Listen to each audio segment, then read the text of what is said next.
Welcome to Turn This Nation Around, this new video channel that I've been putting together here, where we come together at the intersection of religion and politics. Oh no, not the two things that should never be talked about together, but yeah, we're going to go there because I think it's important that we fuse our beliefs with what's going on in our culture and how we can work to change that for the better. Hi, I'm Russ, and I'm going to be your host in this journey that we take together. Now, this video channel is new, but I've had a Facebook channel, Turn This Nation Around, for about 8 years. But in the last couple months, Facebook has been flagging just about every post I put on there, and all I'm doing is sharing news stories from other sites. So they're hostile to anybody who is conservative or a person of faith, and it's getting pretty wicked now. The last couple days it's been like 10, 12 flags a day on anything. Anything that might possibly be defending the conservative viewpoint, and anything that might criticize what the Democrats are trying to do right now in stealing this election. So I don't know how much longer Facebook's going to keep me on. So I'm decided maybe I better go to this video mode, and we'll go to some other platforms. Maybe you're watching this on YouTube, maybe you're watching this on Rumble. I just joined. I've also just joined Parler, so we'll see how things shake out. So you're along with me for this new phase, this new ride together, and we'll see where this brings us in our discussion of what we can do to affect the future of our nation. Now, if you're like me, ever since the election, you've been on this emotional roller coaster, up and down about what's going to happen. Should we resign ourselves to the fact that it's inevitable that we're stuck with Biden-Harris, or is there a way that the president can pull this out, despite what all the media is telling us? Well, we hope for the best, of course, but we don't want to allow ourselves to ooze into the depression and the fear of what could happen, because there's a huge fight ahead and we need to be a part of it.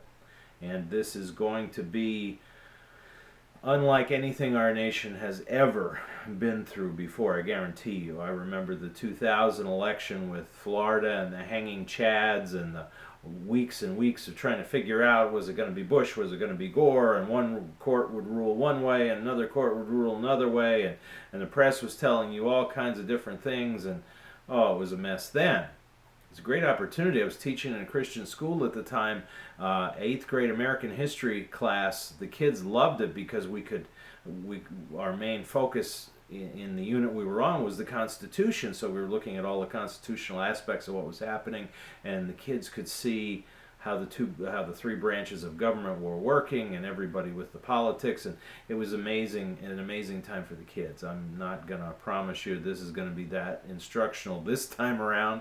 There's so much fraud, and there's so much cheating, and there's so much recriminations back and forth that it's hard to know what to believe, what not to believe.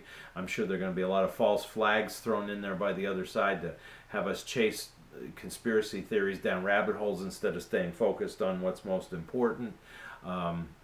That's all part of the strategy. Look, folks, we are dealing with Marxists, and Marxism has a history, 150-year history of corruption, fraud, lies, and destruction. It's a lust for power. It's demanding that the state be God and that everyone else become subjects. And if you don't follow the state's official line, you are no one. And even worse than that, perhaps.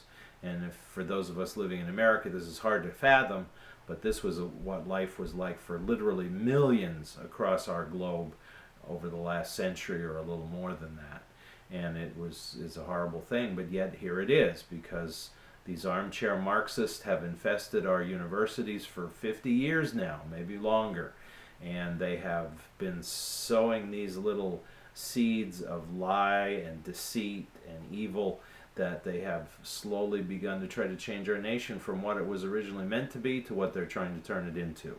And in the process, they want to destroy everything. They want to destroy our cultural institutions, our faith, our churches, our families, and somehow they think once that is all a pile of rubble and they're in charge, then they can rebuild it in their own image. And somehow, magically, it will be different this time than all the other attempts to try to make Marxism the way of life for a society. the utter failure, the utter violence and deception and degradation and all the horrible things that have happened in our history. But, you know, Sun Tzu said that a tyrant will burn down his own country so that he can rule over the ashes. And that's what we're dealing with here, I believe. So I don't have all the answers. I'm on a lot of the conservative news sites looking for the truth, just like you are. But I'll bring my perspective to it, somebody who is experienced in the faith and also have been experienced in following politics as an amateur, shall we say. I'm not a professional politician or consultant, but I've been politically active, ever since I first voted for Ronald Reagan in 1984, his second term. And I could have voted for him in the first term, but I didn't, I was too young at that point to understand what politics was going on. But a few years later, it clicked, and it has ever since. So what I want to talk to you tonight about is, how do we fortify ourselves for what's ahead? How do we keep the faith? How do we understand where God is in all this?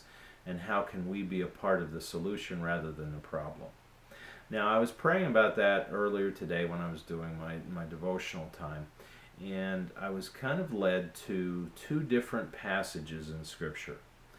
The first one I'll get into in a second. Let me tell you about the second one because it's briefer. That's the passage from John 8 where Jesus explains that Satan is a liar and the father of lies, and when he lies, he's speaking from his nature, that there is no truth in him. And we need to understand that any of the lies that we are exposed to now, whether they're coming from the politicians, the media, the courts, the legislatures, the candidates, all lies come from the devil, because God is not the author of lies. And the deceit, the fraud, the cheating, all of that has its origin in Satan's kingdom. And we need to understand that. Now, it's not that these people are possessed or that the devil is physically visiting them and telling them what to do, but they're motivated by evil. Even in their own minds, they're thinking they're justified, because for good Marxists, there is only one ethic. The end justifies the means. And that's not America, and we can't allow it to be our future America either. So, what was that telling me? It was telling me, look, this is a spiritual battle ultimately. We are dealing with liars and lying and deceit and fraud, and we must stand for the truth. We must stand and fight for what is right and what is true. If it is truly true that more people cast votes for Joe Biden than Donald Trump, then so be it. Legal votes. Registered U.S. citizens casting one legal vote each. That's our standard. And if that turns out to be true, then so be it. We'll live with it. But I don't think that's the case. I think there's ample evidence of lots and lots of fraud going on. They're digging into it now. They're going to try to cover it up as much as they can.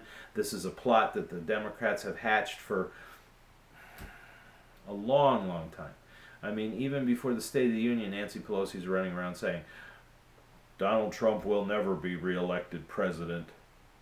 Well, okay, she didn't just say that to try to make herself feel good. I think she was part of what was going on with these plans. One thing right after another, after another, after another. And of course the pandemic thrown in there just became a golden opportunity for them to set things up the way that they have. So, know that we're fighting lies. Question everything. Check out your sources. Look for the truth, because the truth will set you free. The truth puts you on God's side, not the devil's. We have to remember that. And that's what we have to focus on. Now, the first passage that I was given today, I was led to Ezekiel 37. And that's the famous vision Ezekiel has of the field of dry bones. And as he's looking over those bones, God says to him, can these bones live again? And he says, well, you know, Lord. And suddenly the bones start coming back together, joining together, and sinews and muscles and skin. And suddenly here is a whole army of people standing there, but they're still dead. And he says, can they live? And all of a sudden, God sends the wind, and the Spirit comes from all four corners of the earth, in that poetic way of saying that. And suddenly life is breathed back into these bodies. And here is a massive, powerful, committed, living army.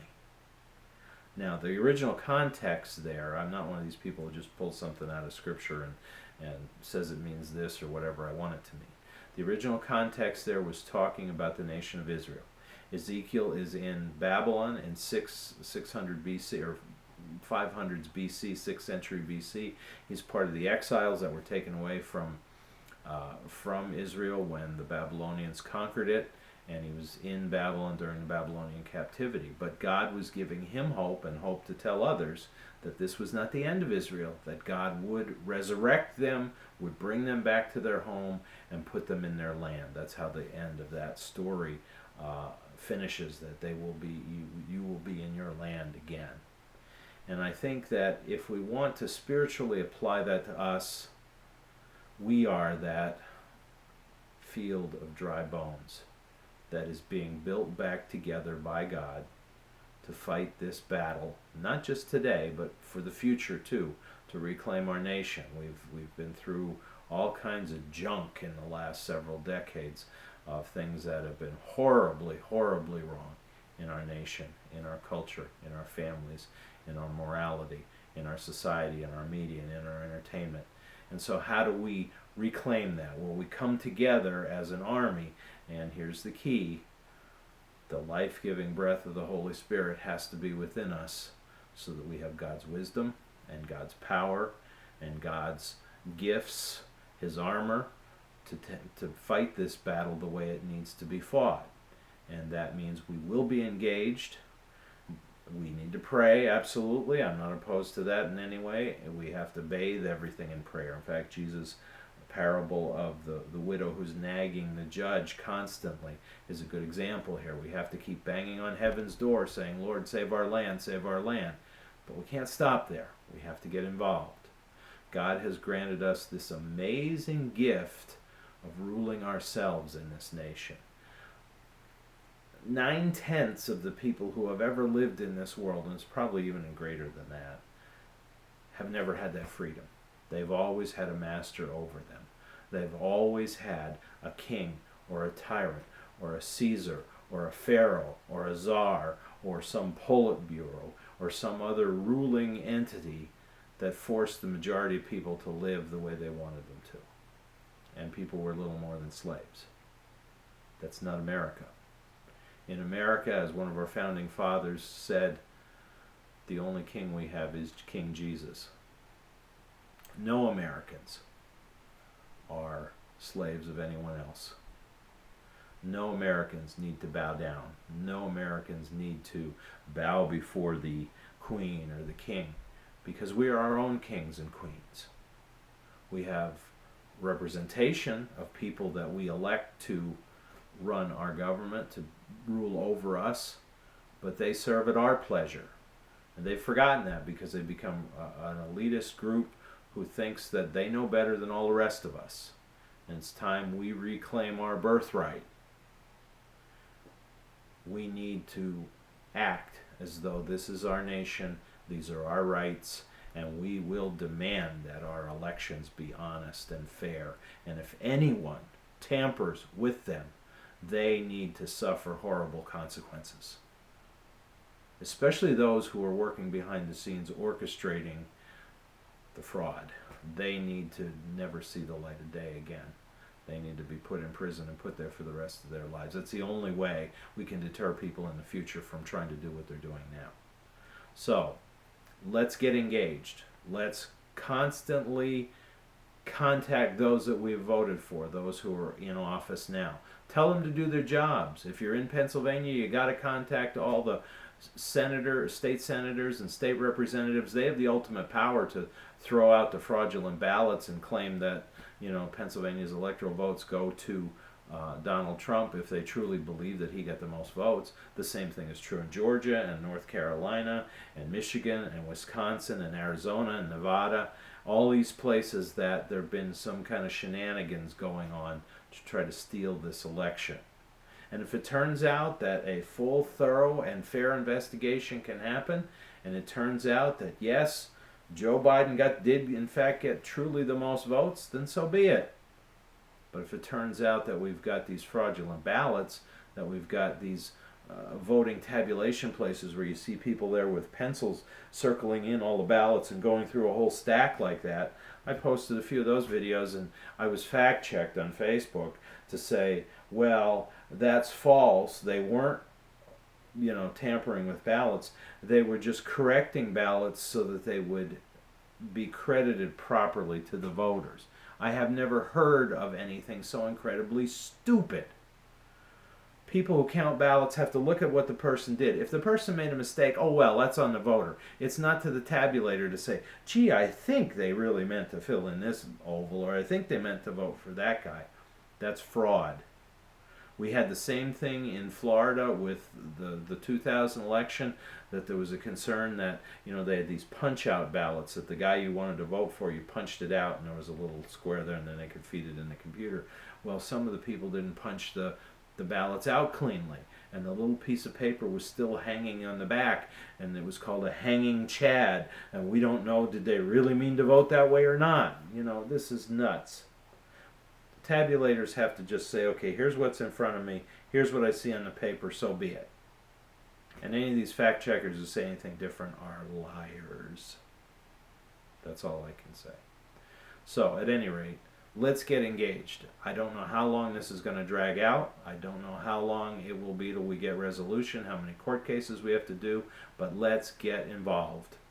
I'm not saying do anything violent by any means or anything illegal. That's what the other side does. That's what Antifa does. That's what BLM does. That's what, the Democratic Party machines do in these major cities. That's not us. We're not part of the devil's kingdom with the lies and the fraud and the tricks. We are people of God who believe in the truth, who stand for the truth, and have the morals and the courage to insist that things be done honestly, fairly, and openly for everyone to see. That's the only way our nation survives. So join me with this. I'll have more updates hopefully as we go through this, and hopefully you can help make a difference as well as we see what we can do to save this nation. Keep the faith, stay strong, trust in God, trust in His handiwork in the lives of our founding fathers when they fashioned and created the constitutional framework we have, that it was inspired by Him, and that will continue if we follow it. Let's be able to rein in the rogue judges. Let's be able to have investigators see the difference between a legitimate ballot and a stack of those where only the presidential oval was blackened in very quickly and none of the other candidates or none of the other races were voted on. Cut me a break. At any rate, this will continue, so thank you for listening.